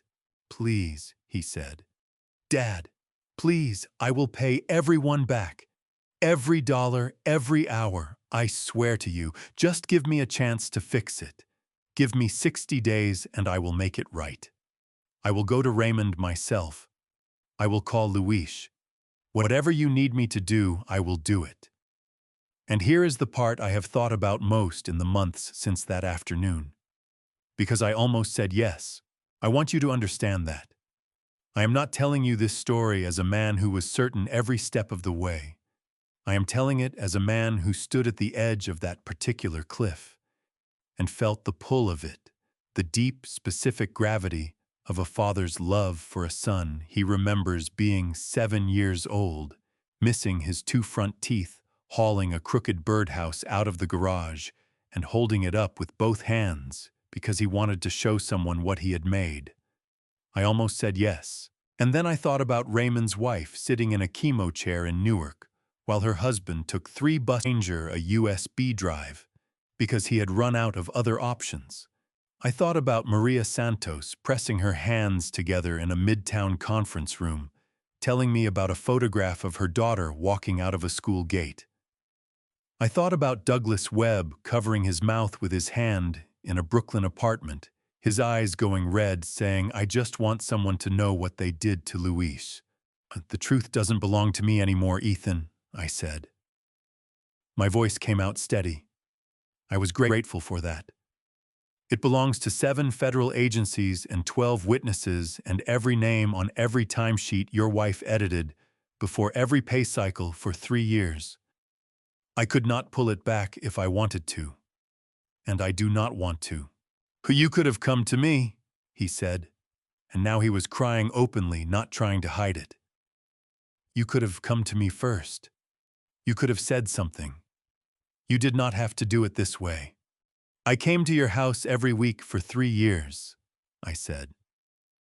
"I fixed your heating and moved your furniture and parked my truck around the block so it would not embarrass you in front of your neighbors. I was standing 6 feet away from you in your own living room when your mother-in-law hit me 42 times. And you did not say a single word." I stopped, breathed.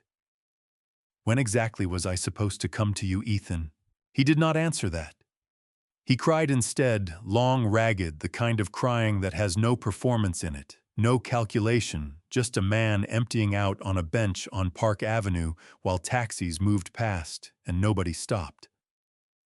I let him cry. I did not fill the space.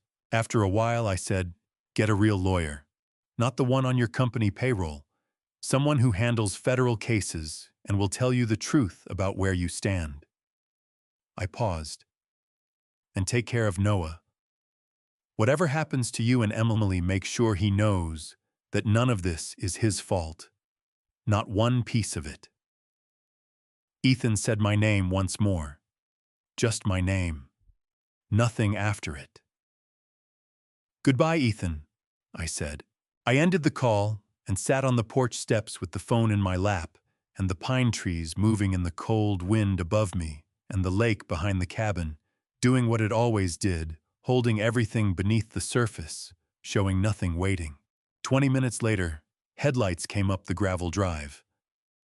Colin stepped out of his car, wearing a wool overcoat and carrying a paper bag that turned out to contain 2 containers of soup from a diner in Lake Geneva proper that he had stopped at on the way.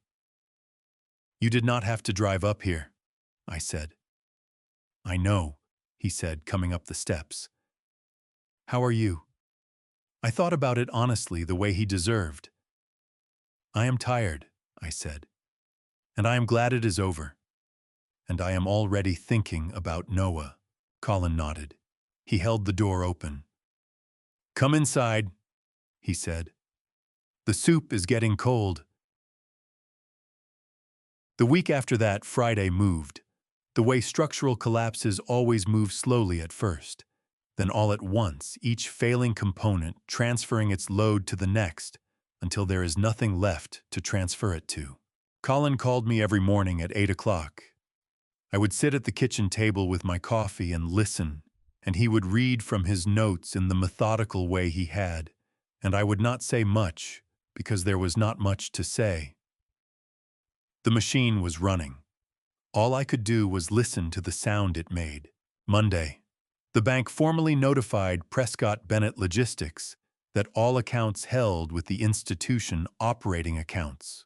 Payroll accounts, a line of credit that had been extended 14 months earlier, were frozen pending the outcome of the fraud investigation. The total balance across all accounts was $412,000. The company could not make payroll for the following Friday. Tuesday. The IRS field office in Newark opened a formal examination of Prescott Bennett's tax filings for the preceding 3 years. A forensic accountant had already identified 47 invoices from Lakeshore Industrial Supply that appeared on the company's expense records as legitimate business purchases. Cross-referenced against warehouse intake logs, none of the corresponding goods had ever been received. The preliminary estimate of fraudulent deductions was over $800,000. Criminal referral was likely. Wednesday. OSHA issued its findings from the warehouse inspection. 14 separate safety violations were cited, 3 of them classified as willful, meaning the agency had determined that the company was aware of the hazard and chose not to correct it. The forklift that had injured Luis Garza was among the cited equipment. Its brake response logs recovered from an onboard data recorder confirmed a documented mechanical deficiency that had been flagged in a maintenance report 14 months before the accident. The report had been signed by Douglas Webb. The company's response recorded in the internal system was a single-line issue reviewed. No action required. I had to put the phone down when Colin read that one. Just for a moment. I set it on the table and pressed both hands flat against the wood and breathed. Harold. Colin set his voice small from the table. Keep going, I said. I picked the phone back up.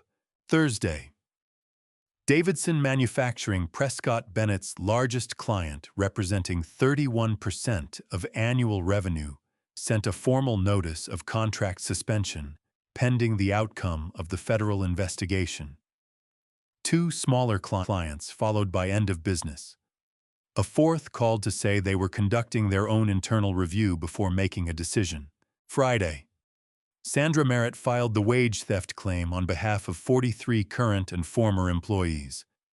The aggregate amount of unpaid overtime wages, calculated from the original timesheet data Raymond had provided and cross-referenced against Emily's edited versions, came to $419,000. The filing named both Ethan and Emily as personally liable under federal labor law. Emily's attorney issued a statement that afternoon saying that his client had acted in good faith and in accordance with instructions from company leadership, and that she was cooperating fully with investigators. It was the kind of statement that sounds to civilians like an apology. To anyone who has spent time around federal proceedings, it sounds like what it actually is, a person trying to put distance between herself and a spouse before the water gets too deep. She is going to try to separate her exposure from his, Colin told me. Will it work? I asked. Colin was quiet for a moment. The emails are very specific, Harold. Very specific and very numerous.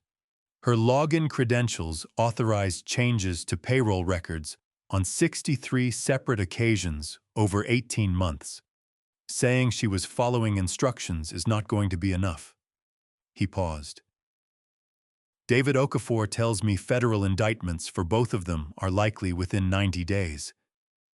Linda's situation is more complex because of the jurisdictional questions around the LAX arrest, but her name appears in the Lakeshore transaction records in ways that are going to be very difficult to explain.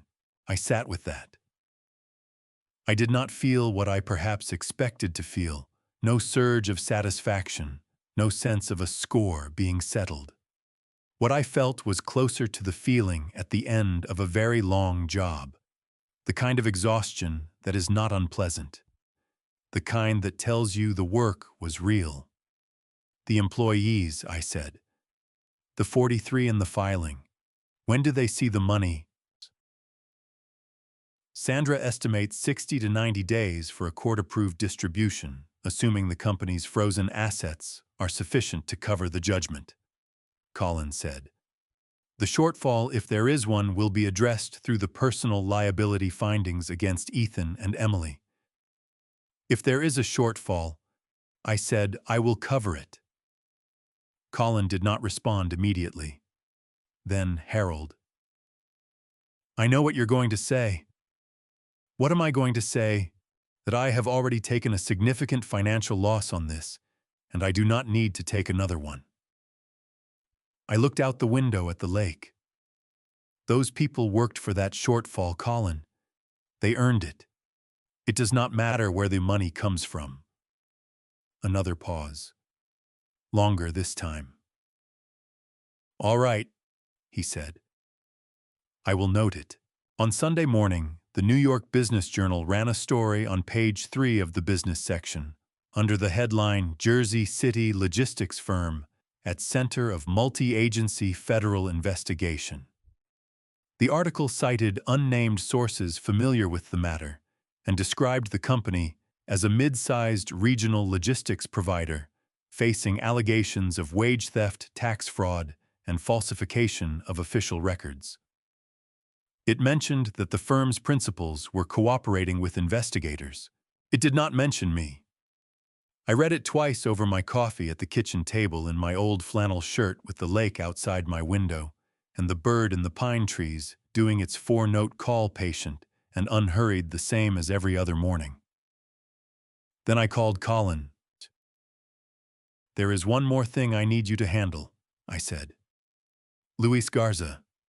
I want his medical expenses paid in full, everything from the day of the accident forward, including anything he has been managing out of pocket. And I want someone from the legal team to sit down with him personally and apologize on behalf of the company. Not a letter. A person. In the room. I will arrange it, Colin said. And Colin. I set my coffee down. It is time to call Noah's mother.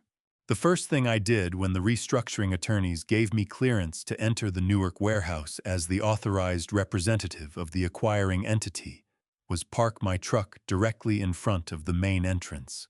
Not around the block, not in the service lot. Not 3 streets over so nobody would have to look at the cracked windshield and the rust along the wheel wells. I pulled the old Silverado up to the front curb, shut off the engine, and sat there for a moment, listening to it tick in the cold December air. Then I got out, put on my work gloves, and went inside to see what needed to be fixed.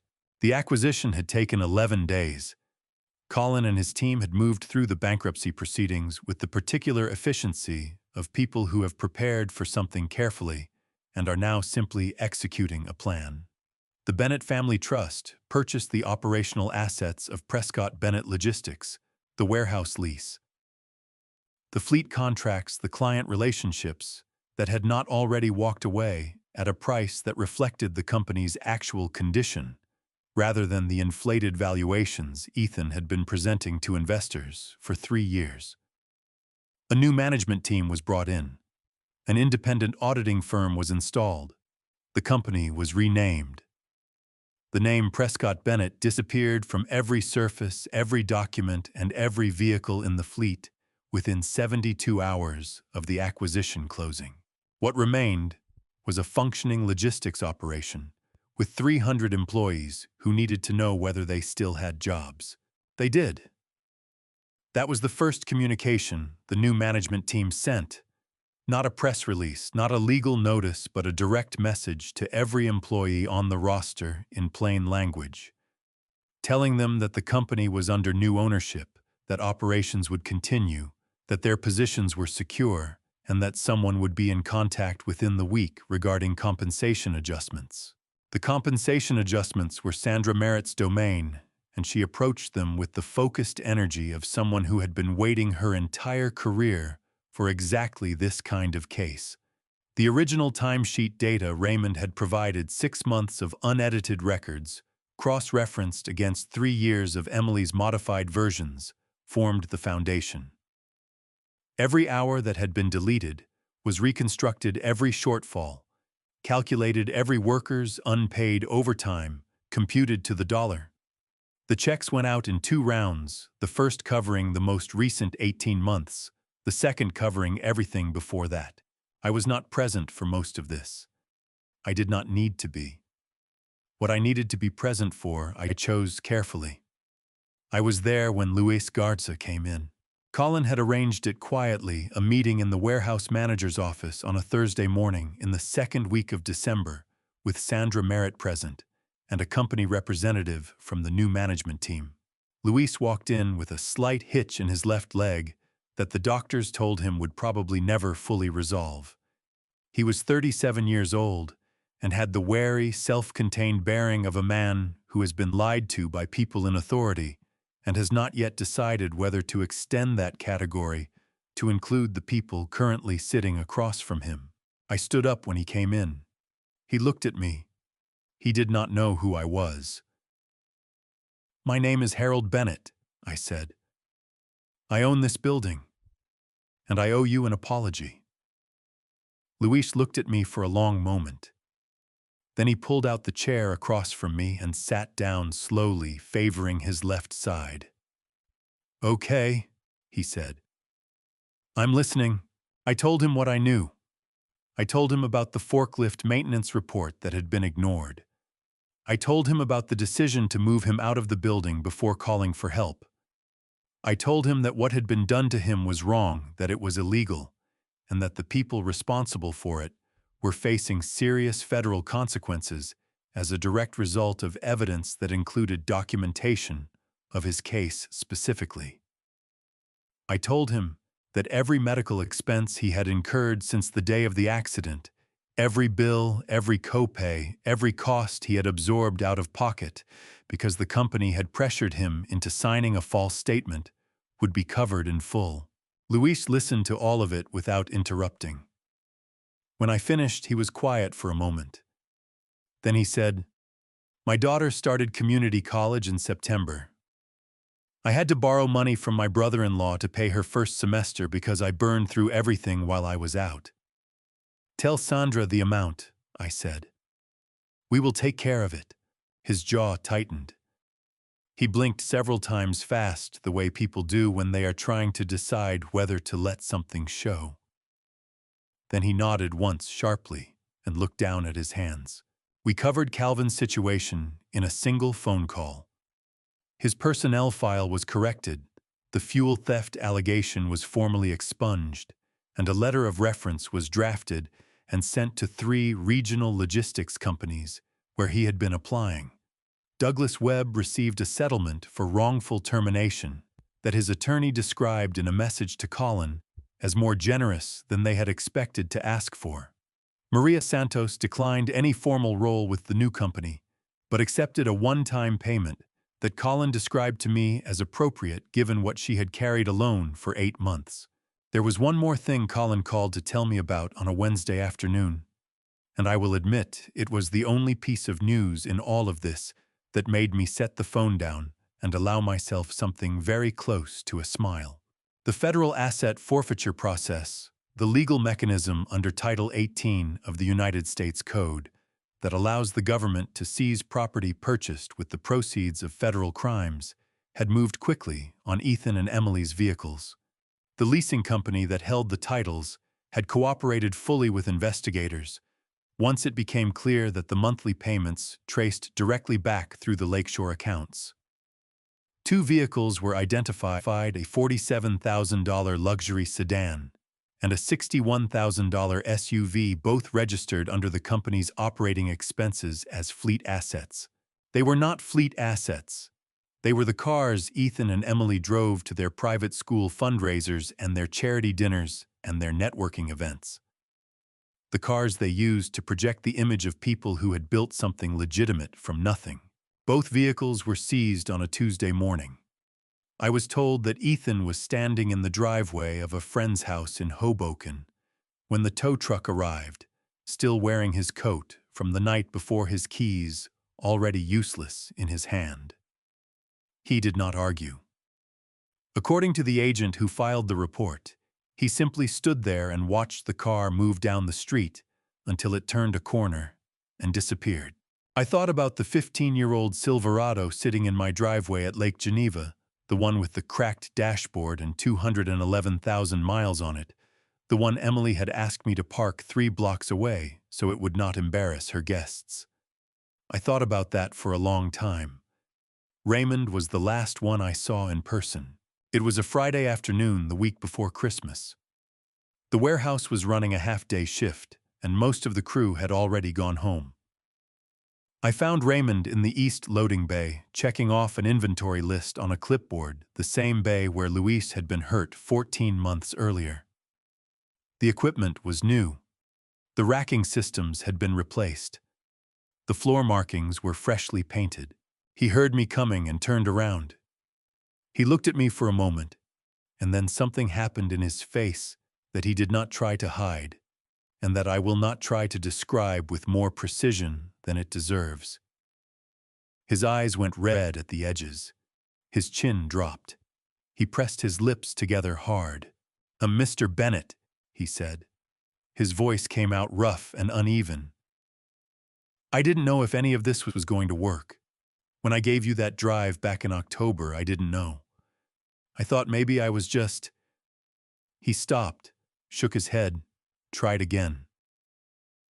"My wife finished her last treatment on Tuesday." I crossed the floor and put my hand out. He shook it with both of his, the way men do, when a handshake is the only socially acceptable container for something much larger, and for a moment, neither of us said anything because neither of us needed to. "You were the first one," I told him. "Every single thing that followed started with you. I want you to know that." Raymond nodded. He looked around the bay, the new equipment, the clean floor, the painted markings. "Same building," he said. "Feels different, though." "It is different," I said. "Same walls, different everything else." I drove back to Lake Geneva that evening, through a light snow that had started somewhere around Kenosha and followed me all the way up the interstate, the flakes coming down slow and even in the beam of my headlights. On the passenger seat was a small envelope that Emily's attorney had forwarded to Colin, who had forwarded it to me. Inside was a photograph of Noah, a school photo, the kind with the mottled blue background, and a handwritten note from Emily that said simply, "He asks about you every day." I set it on the dashboard where I could see it for the rest of the drive home. The things Ethan lost, he lost in order. November, the company. December, his professional licenses. The Financial Industry Regulatory Authority suspended his registrations pending the outcome of the federal investigation, which meant he could not work in any capacity that required them, which meant he could not work in the only field he had ever worked in. January, the Westchester House. The license agreement he had signed 4 years earlier, the one Colin had insisted on, and I had thought was unnecessary caution, gave the trust the right to terminate his occupancy with 30 days' notice. The notice was delivered by a process server on the 3rd of January. Ethan and Emily were out by the 1st of February. February, the marriage. Emily filed for legal separation on the 14th, which was either a coincidence or a particular kind of cruelty, depending on how you chose to interpret it. Her attorney issued a statement saying that she had been unaware of the full extent of her husband's financial misconduct and had cooperated fully with federal investigators from the moment she was approached. David Okafor told Colin privately that the cooperation was real. Emily had provided substantial documentation against Ethan in exchange for a plea agreement that reduced her own exposure significantly. She had made her calculation.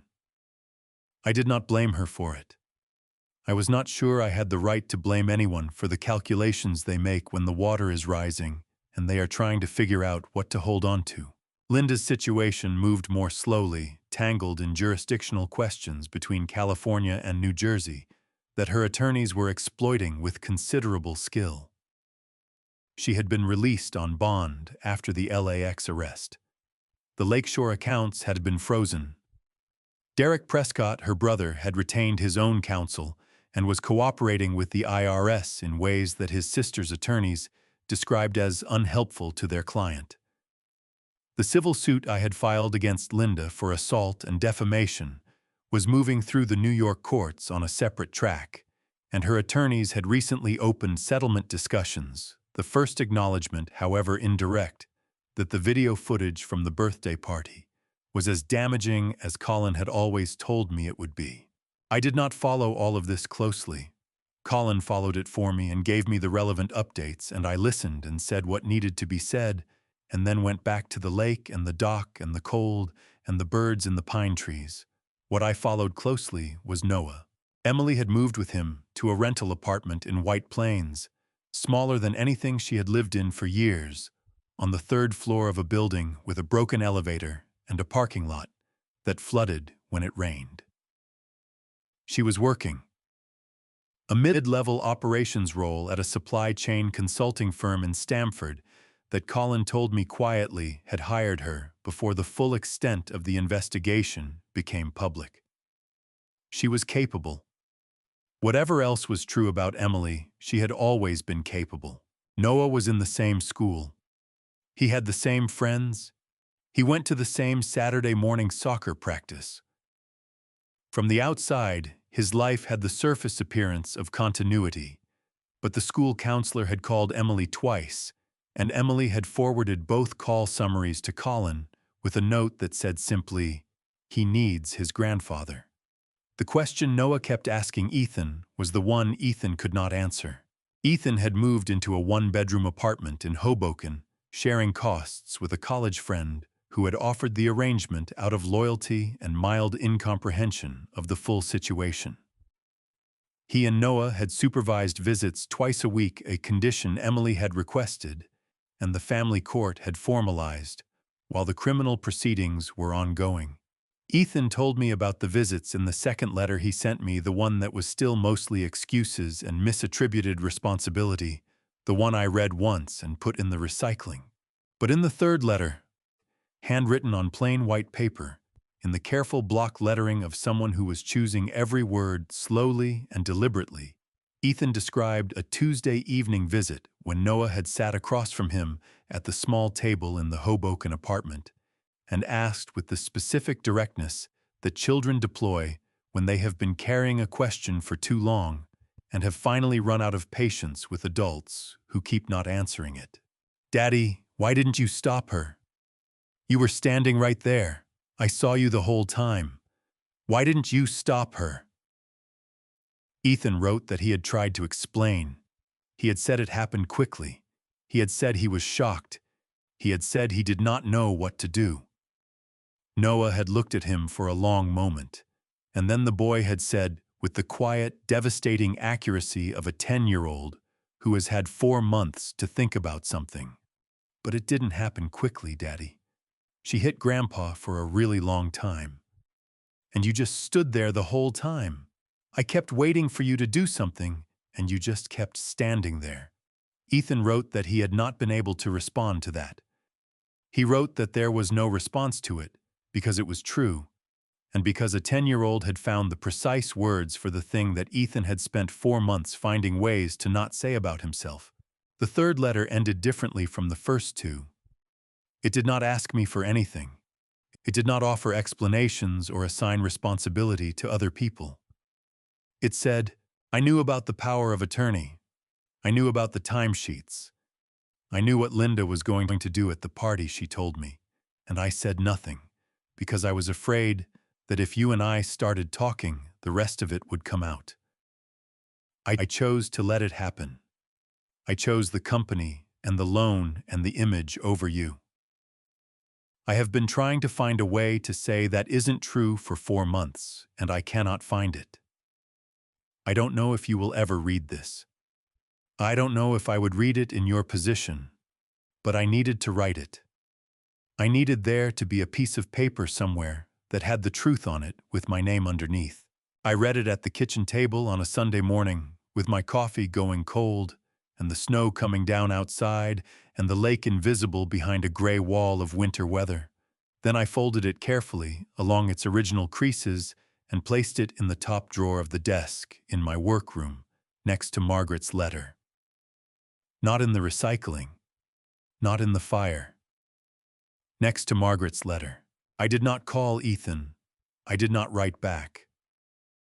But I did not throw it away, and I think he would understand, if he thought about it, that those two facts together meant something. 8 months after the birthday party, I drove to a low brick building in a suburb north of Chicago and parked my truck directly in front of the entrance. The family counselor's office had beige walls and a fish tank and chairs that were more comfortable than they looked. I arrived 10 minutes early and sat with my hands on my knees and waited the way I had learned to wait over 65 years of doing things that required patience and could not be rushed. The door opened. Noah came through it at a dead run and hit me so hard I had to catch the arm of the chair to keep from going over backward.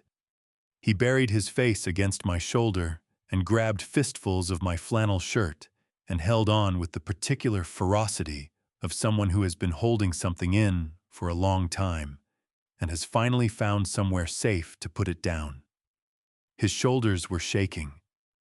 I could feel the unevenness of his breathing against my collarbone. "Hey," I said. I put both arms around him and held on just as hard. "Hey, buddy, I've got you." "I'm sorry," he said, muffled against my shirt. "I'm sorry I didn't do anything. I just stood there and I didn't do anything, and I'm sorry, Grandpa, I'm so sorry." His voice broke apart on the last word, and he pressed his face harder against my shoulder, like he could disappear into the apology if he just held on tight enough. I pulled back just far enough to look at him. His face was red and wet and completely unguarded in the way that children's faces are when they have stopped trying to manage what shows. "So Noah," I said, "look at me." I waited until he did. "You were 10 years old. You were a child at a birthday party, and something happened that no adult in that room handled correctly. Not one of them. That was not your job, and it was never your job, and I need you to hear me say that and believe it. Can you do that?" He nodded, though his chin was still trembling. "Oh, good, I can. Because I need you in one piece. I have fishing to teach you, and a dock that needs 2 people to be worth anything." Something cracked open in his expression, not quite a smile yet, but the architecture of one. He reached down and unzipped his backpack. He pulled out something wrapped in a piece of brown paper bag, carefully folded at the edges. He held it out to me with both hands. I unwrapped it. It was the wooden sign, the one Linda had sent clattering across the marble floor 8 months ago. The crack ran diagonally across the grain, clear and permanent from one corner toward the center. But it had been glued back together carefully, the pieces fitted back into alignment with the precision of someone who had taken the task seriously. And the words were still there, still readable on either side of the fracture. "Nothing's broken that can't be fixed as long as you're patient enough." My throat closed. I ran my thumb along the crack.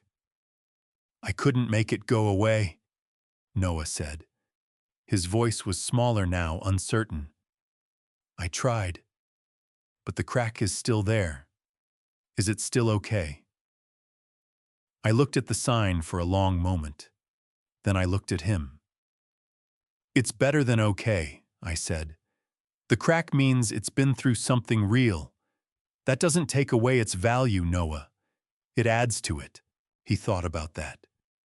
Then he leaned against my arm and we sat there together in the beige office with the fish tank humming in the corner, and I held my grandson and felt for the first time in a very long time that the weight I had been carrying had found somewhere to rest.